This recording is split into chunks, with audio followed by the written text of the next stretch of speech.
Hello again, one and all, it's me, Matt. Thank you so much for joining me today. Now, first and foremost, before we get into today's vehicle, I want to make it very clear that this channel is neutral. I try my best to not get involved in any political or war technicalities because it's just not my channel's purpose. We're talking about military technology and equipment, and I try and be unbiased in my opinion in this. And because this is an Israeli vehicle, of course, many in the comments may take certain preferences to my stance on the current conflict going on in Gaza, and of course I am not going to speak to that. I'm not allowed to, and I wouldn't to anyway. But just to be very clear, we are purely focusing on this piece of equipment because I am fascinated by military tech, and this certainly is a wheeled vehicle that is extraordinarily cool to see how it's designed, how it came to be, and what its purpose is, and that's what we're going to go over today. But before we do, guys, let me know what your favorite wheeled infantry fighting vehicle is, or any wheeled armored fighting vehicle. This one certainly is new to me. I have not seen this vehicle before. A lot of you have asked me to also talk about the Namer IFV from Israel, which is also a fantastic little platform that we'll probably look at in the future. But this wheeled vehicle is a beast. Just look at the size of the wheels and the suspension on this thing. It's an absolute mammoth. Today, we are diving in to explore Israel's latest addition to its armoured fleet, the Eitan Armored Personnel Carrier. So the Eitan translates to steadfast in Hebrew, and it marks Israel's first foray into the 8x8 wheeled armoured fighting vehicle fleets. Developed by the Ministry of Defence's Tank and APC Directorate, the Eitan is designed to replace the aging M1113 APCs that have a staple in the Israeli Defense Forces since the late 1960s. Now, I have a massive respect for the M113, but considering Israel has significant defense challenges, the M113 certainly is not going to cut it in modern-day advancements in technology, particularly in things like APS, and even just transitioning through some really nasty terrain. The M113 is certainly nowhere near as fast as an 8x8 vehicle, and as I've said many times on this channel, wheeled vehicles and wheeled IFVs are particularly getting a lot more attention. They're cheaper to maintain, they're easier to protect, and they can put a lot more features onto a larger platform without having to worry about the maintenance of a tracked vehicle, which, as much as I love tracked vehicles, wheeled infantry fighting vehicles do make a lot of sense. Here in Canada, of course, we do use the beautiful LAV 6, and I do love LAVs, but this platform is a little bit different. It weighs around 30 to 35 tons and offers quite a good blend of advanced protection, mobility, and versatility, making it very, very suited for Israel's defense battlefields. Its development reflects Israel's commitment to enhancing its troop safety and particularly operational effectiveness in some really different, diverse combat scenarios. Israel has a lot of challenges when it comes to fighting in urban environments, rural environments, and just all over their country. And the terrain is not exactly easy to maintain, a vehicle that can traverse all sorts of different types of countryside and difficult environments.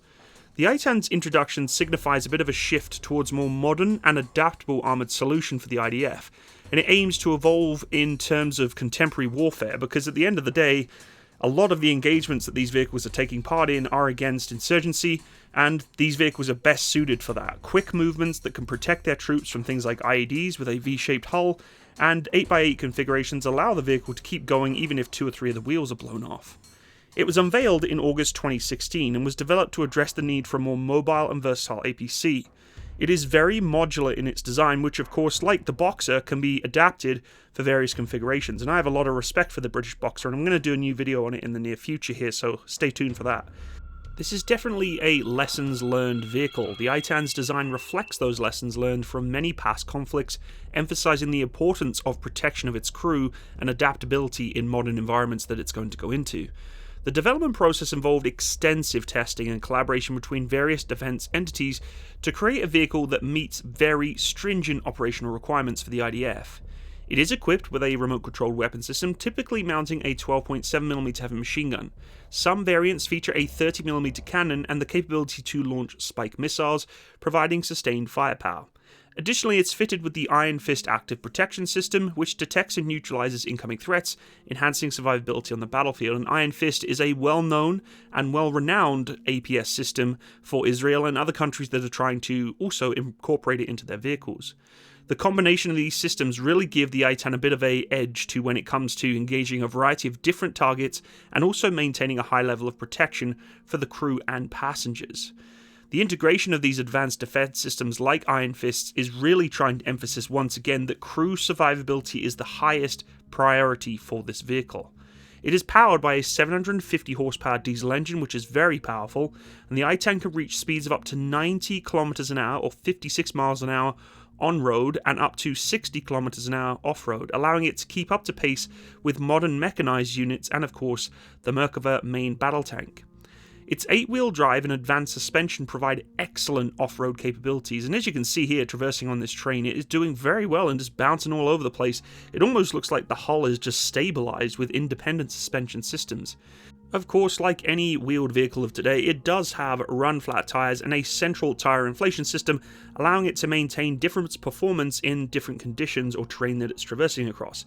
And sandy conditions for wheeled vehicles is actually one of the most challenging environments for it to go across. You'd think it'd be all muddy and wet. No, sand hates wheeled vehicles, and of course, in an 8x8 configuration, you're going to want to deflate those tyres to make sure that you can traverse across sand, and even, believe it or not, tracked vehicles can struggle in sandy conditions. My Warrior in Afghanistan had a couple of moments where the sand did get so thick and deep and just powder-like that the tank actually started to slip out. It's kind of interesting. Now, the Eitan accommodates a crew of 3, a commander, driver, and gunner, pretty standard, and it could transport up to 9 fully equipped soldiers. That is a lot of troops, and of course, in Israel, they require a large infantry presence with their sections fully equipped, ready to go, and a section in Israel is 9 troops, which is quite large, and offers some really rapid deployment capabilities of these vehicles and infantry sections to wherever they need to go. The spacious interior is also designed for comfort during extended operations, with advanced communication systems inside to maintain situational awareness, including sighting systems and communications to other vehicles with the crew in the back. So if your section wanted to communicate to another section in another vehicle without interrupting the crew's intercoms, you could do that. Of course, sighting systems are very common now. We're seeing sort of 360-degree awareness with cameras around the vehicle to see what you're disembarking into. Is nothing worse than opening that rear door and getting absolutely lit up by a machine gun post that you did not see, or some form of insurgency about to put an RPG into the back of your crew compartment. The troop compartment is also equipped with blast protected seats and a rear ramp for quick ingress and egress. This enhances very quick deployment of troops, which is very key in environments, particularly in urban, where you do not want the vehicle still for a long period of time. You want to get your troops out and move off again, like a battle bus is supposed to do. This design also allows for modular adjustments to cater to different mission requirements, such as medical evacuation or command and control roles. It first entered service with the IDF's Nahal Brigade in May 2023, and as you can see, it's fairly new in its design and in its deployment. It's been utilized in various operations, demonstrating its effectiveness in both urban and open field engagements. Its speed and protection have been particularly noted from crews during recent conflicts, where it's played a crucial role in troop transport and support, and the troops on the ground are thoroughly enjoying this system to get them safely to where they want to go, and as mentioned, quite comfortably. It is air conditioned, and there's nothing worse than being in the back of a vehicle with 9 other people in boiling hot conditions. There's times where war or conflict is just quite boring, and you're just sat in the back of a vehicle waiting and waiting and waiting. If you have a vehicle that keeps your compartment nice and cool or warm, that makes things easier for your troops when they deploy. You don't want their morale sapped for the last 3 hours as they try waiting to go into a deployment, and then they get out and they're just beat. You want to keep your crews and your troops ready to go. Of course, though, compared to its predecessor, the Eitan offers massive superior protection, mobility, and firepower, and its wheel design does create better speed and lower maintenance costs than tracked vehicles like the Namer, making a very versatile choice now, even for modern military operations. However, the Eitan's advanced armor and active protection systems are very good, but they are looking at developing even more armor protection for this system. Of course, cage armor is a big part of protecting against RPGs and such, and they're actually looking at making more modular designs to the armor packages, changing mission profiles. If you are going into a heavy anti-tank role, where you do have potential insurgents with RPGs, rocket launchers, things like that, you can upgrade your mission profile of armor to that vehicle. Whereas if you're going into the open, sparse terrain, you want more speed and more adaptability to look at long-range engagements and the infantry being deployed a lot faster and reducing that weight of armor, then you can change the profile of armor to be a little less heavy and a little bit more lean, which is kind of interesting. You don't normally see armor packages being so diverse like that. So overall, the Eitan, I think, represents a pretty significant advancement in the IDF's armored brigades. It's a bit of a blend of protection, mobility, firepower, and I would say it's going to be here to stay for the long haul. There's a lot of good things coming out from the IDF's reports back of this vehicle. They're saying it's working very well for themselves.